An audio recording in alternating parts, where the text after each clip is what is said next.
अग्नि संबंधी दूसरी विधि। यह काल्पनिक जगत जलकर राख हो रहा है। यह भाव करो और मनुष्य से श्रेष्ठतर प्राणी बनो। अगर तुम पहली विधि कर सके तो यह दूसरी विधि बहुत सरल हो जाएगी।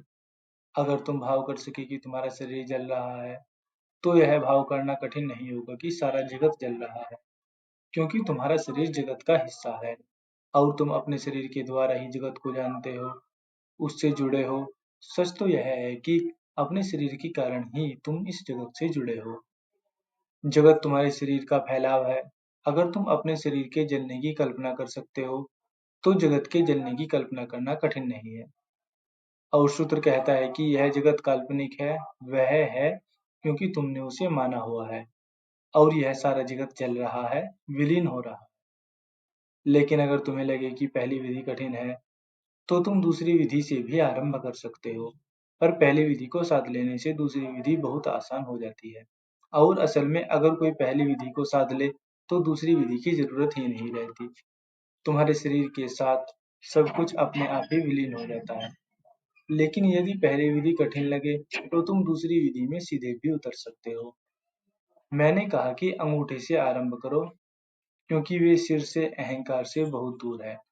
लेकिन हो सकता है कि तुम्हें अंगूठे से आरंभ करने की बात भी न जमे, तो और दूर निकल जाओ। संसार से शुरू करो और तब अपनी तरफ आओ। संसार से शुरू करो और अपने निकट आओ। और जब सारा जगत जल रहा हो तो तुम्हारे लिए उस पूरे जलते जगत में जलना आसान होगा। दूसरी विधि, यह काल्पनिक जगत जलकर राख हो रहा है। यह भाव करो और मनुष्य से श्रेष्ठतर प्राणी बनो। अगर तुम सारे संसार को जलता हुआ देख सके तो तुम मनुष्य से ऊपर उठ गए, तुम अतिमान हो गए। तब तुम अतिमानवीय चेतना को जान गए। तुम यह कल्पना कर सकते हो, लेकिन कल्पना का प्रशिक्षण जरूरी है। तुम्हारी कल्पना बहुत प्रगाढ़ नहीं है, यह कमजोर है, क्योंकि कल्पना के प्रशिक्षण की व्यवस्था ही नहीं है। बुद्धि प्रशिक्षित है, उसके लिए विद्यालय है और महाविद्यालय है। बुद्धि के प्रशिक्षण में जीवन का बड़ा हिस्सा खर्च हो जाता है, लेकिन कल्पना का कोई प्रशिक्षण नहीं होता है। और कल्पना का अपना ही जगत है, बहुत अद्भुत जगत है। यदि तुम अपनी कल्पना को प्रशिक्षित कर सको तो चमत्कार घटित हो सकते हैं। छोटी छोटी चीजों से शुरू करो, क्योंकि बड़ी चीजों में कूदना कठिन है और संभव है तुम्हें उनमें असफलता हाथ लगे। उदाहरण के लिए, यह कल्पना की सारा संसार चल रहा है जरा कठिन है।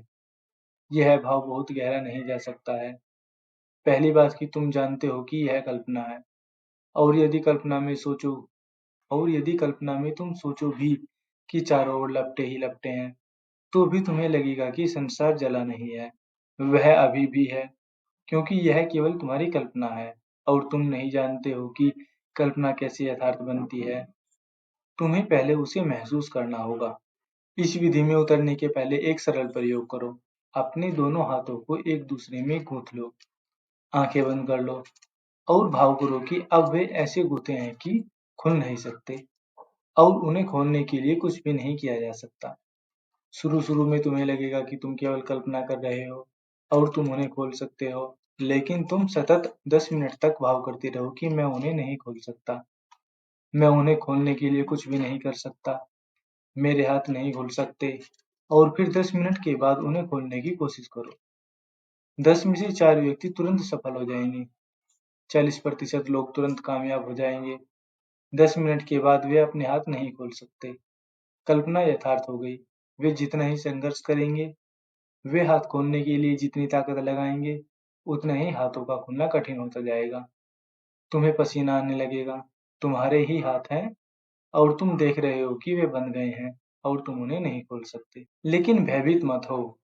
फिर आंखें बंद कर लो और फिर भाव करो कि मैं उन्हें खोल रहा हूँ, खोल सकता हूँ और तुम उसे खोल सकते हो। 40% लोग तुरंत खोल लेंगे।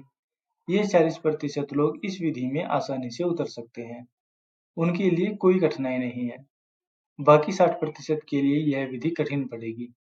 उन्हें समय लगेगा।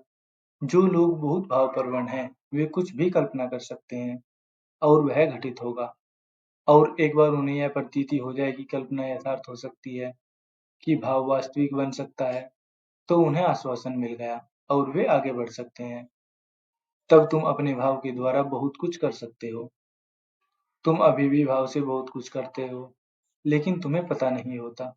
तुम अभी भी करते हो, लेकिन तुम्हें उसका बोध नहीं है। शरीर में कोई नया रोग फैलता है, फ्रेंच फ्लू फैलता है और तुम उसके शिकार हो जाते हो। तुम कभी सोच भी नहीं सकते कि 100 में से 70 लोग सिर्फ कल्पना के कारण बीमार हो जाते हैं। क्योंकि शहर में रोग फैला है और तुम कल्पना करने लगते हो कि मैं भी इसका शिकार होने वाला हूँ और तुम शिकार हो जाओगे। सिर्फ तुम अपनी कल्पना से अनेक रोग पकड़ लेते हो। तुम सिर्फ अपनी कल्पना से अनेक समस्याएं निर्मित कर लेते हो, तो तुम समस्याओं को हल भी कर सकते हो, यदि तुम्हें पता हो कि तुमने ही उन्हें निर्मित किया है। अपनी कल्पना को थोड़ा बढ़ाओ और तब यह विधि बहुत उपयोगी होगी।